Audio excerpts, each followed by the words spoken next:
You know, smart people don't stay stuck financially because they lack intelligence. They stay stuck because, honestly, they wait way too long to act. Welcome to this explainer, where we're going to completely shatter the illusion that cramming more information into your brain equals more wealth. We're diving into the fascinating psychology behind why incredibly intelligent individuals so often stay stuck, while others just seem to breeze right past them. It's a massive paradox, right? Why do smart people stay poor? You probably know someone exactly like this. Or, hey, maybe it's even you. Someone who has massive amounts of knowledge, reads the Wall Street Journal every morning, understands exactly how the Federal Reserve works, but still hasn't achieved real financial success. How on earth can someone have all the right data, all that mental processing power, and yet remain completely paralyzed when it comes to actually building wealth? To really wrap our heads around this, let's look at an incredible contrast. On one side, we've got Ronald Reed. He was a janitor. He drove a second-hand car, wore old flannel shirts held together with safety pins, and nobody really gave him a second glance. Yet, when he died at age 92, he left behind an astonishing $8 million. He just quietly, patiently compounded his wealth in blue-chip stocks for decades. Now compare him to Richard Foscone. Foscone was a Harvard-educated investment banker. He retired early, lived in a sprawling mansion with 2 swimming pools, the whole 9 yards. But during the 2008 financial crisis, he went completely bankrupt, lost everything. So how does the janitor win while the brilliant executive loses it all? Let's get right into it. Section 1. The Broke Genius Paradox. We have to recognize a fundamental truth here, and it goes against almost everything we're taught in traditional schooling. Managing money successfully is much closer to psychology than it is to physics. As Morgan Housel outlines in his book, The Psychology of Money, wealth is a behavior. It's not about how smart you are, it's about how you act.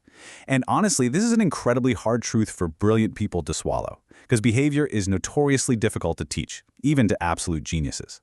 Morgan Housel really hit the nail on the head here when he said, financial success is not a hard science. It's a soft skill, where how you behave is more important than what you know. Think about it. You don't need a PhD in biology to know how to stay in good physical shape, right? Same goes for money. You absolutely do not need a PhD in economics to build wealth. Your behavior, what you actually execute on a daily basis, matters so much more than endless spreadsheets and market data. Which brings us to Section 2, the curse of overthinking. Have you ever heard of dysrationalia? It's a real thing. It is the inability to think and behave rationally despite having perfectly adequate or even exceptional intelligence. Educational psychologists call this a mindware gap. You see, intelligent people can totally fall for get-rich-quick schemes or make seemingly irrational financial decisions because their raw processing power doesn't make up for gaps in practical experience. They just get stuck in their own heads, operating on contaminated mindware. And that leads us directly to the ultimate killer of wealth, analysis paralysis. Literally, the inability to make a decision due to just having way too much information. Modern markets provide us with unlimited data at absolutely zero cost. For a smart person, this is a massive trap. It creates this illusion that if you just do a little more research, check one more indicator, read one more earnings report, you can somehow guarantee a perfect outcome. But the reality? More data often just introduces conflicting signals rather than actual clarity. So the absolutely crucial point here is knowing how to diagnose this in yourself. Are you showing these common signs? First, endless confirmation seeking, meaning you're piling on more and more indicators hoping for a certainty that frankly simply does not exist. Or maybe missed entries, getting the market direction perfectly right in your head but failing to actually pull the trigger. Or strategy hopping, constantly switching your systems because nothing ever feels 100% reliable. If you're doing these things, you are paying a massive hidden opportunity cost. While you're hesitating, the market is moving. By the time you feel confident, the price has already adjusted and boom, you've missed out. So why do smart people do this? Well, it all comes down to loss aversion. This is a cognitive bias where the pain of losing feels psychologically way more powerful than the pleasure of an equivalent gain. For highly analytical people, every financial decision is basically a bet, where they are saying, I think I am right. And for them, the psychological pain of being proven wrong is often just unbearable.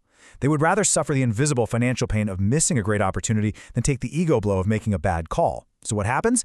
They stay permanently benched on the sidelines, waiting for a perfect setup that is never gonna come. All right, moving to Section 3, the Dunning-Kruger advantage. Now, you've likely heard of the Dunning-Kruger effect. It's usually framed as an insult, right? It's a cognitive bias where people with low ability in a specific area give overly positive assessments of their own skills. We usually mock this. We think of it as foolish overconfidence. But in the messy, completely uncertain world of finance and entrepreneurship, this naive confidence can actually be a massive unfair advantage? Here's a surprising insight for you.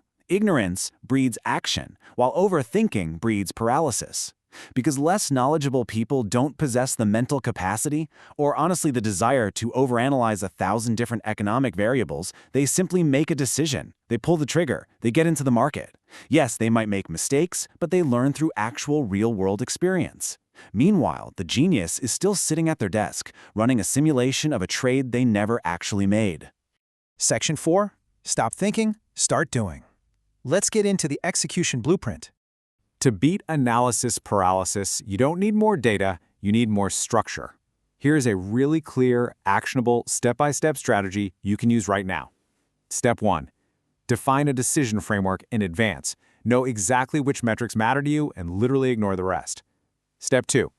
Limit your inputs intentionally. Choose a small number of data sources. Remember, beyond a certain point, more inputs just increase confusion, not accuracy. And step 3, separate your research from your execution. Do your deep thinking and research outside of market hours. When the market is open, your only job is execution. Did the setup hit your criteria? Yes or no? Take the emotion and the real-time overthinking completely out of the equation. Now, if you're still feeling that heavy weight of loss aversion, that deep fear of being wrong, the answer is simple. Start small. Scale your risk all the way down until taking action feels completely manageable. A tiny $10 position on an investment you actually make is worth infinitely more to your financial development than a $10,000 investment you only ever imagined making. You absolutely have to build your confidence through actual execution, not just observation. And this is really what the whole shebang boils down to. The biggest gap between success and failure is execution, not intelligence. You don't win the money game by outsmarting everyone. You win it by balancing your thinking with decisive, consistent action. Markets do not offer certainty. Waiting for perfect information is basically a mathematical guarantee of an action. So, I want to leave you with this question to really chew on. Will you close your mindware gap and start executing, or will you keep waiting on the sidelines for a perfect moment that just doesn't exist? You already have the intelligence. You likely already have enough information. What you need right now is the courage to act on it. Because at the end of the day, knowledge without action produces absolutely zero results. Stop consuming content just to feel productive. Take what you know, accept that you might make a few mistakes along the way, and start building your wealth today. Thank you so much for joining me on this explainer. Now get out there and start executing.